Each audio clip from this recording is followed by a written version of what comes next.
Сәлем баршаңызға.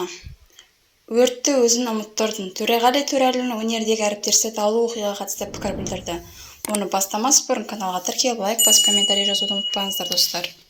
Әнші Тоқтар Серіков інісінің заң алдында жауап беретінін айтты. Алайда ол тәртіп сақшыларының қатыгездігін айтып, қапаланғанын жасырмады.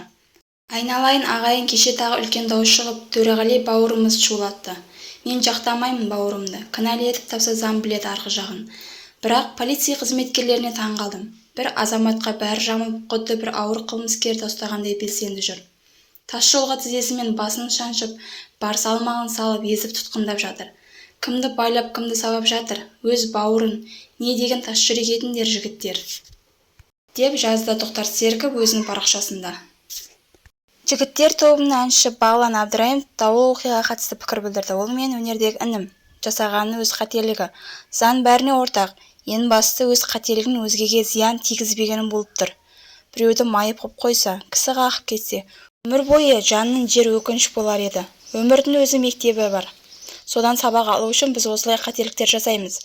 Басы аман болсын, ата-анасына сабыр тілеймін, деді өнер иесі өз парақшасында. Әнші Нұрболат Әбдуллин әлеуметтік желіде парақшасында Төреғалиға жазба арнады. Тұзын жеңіл Төреш, өрттің өзін ұмыттырдың, өзіне назар аудартқыздың.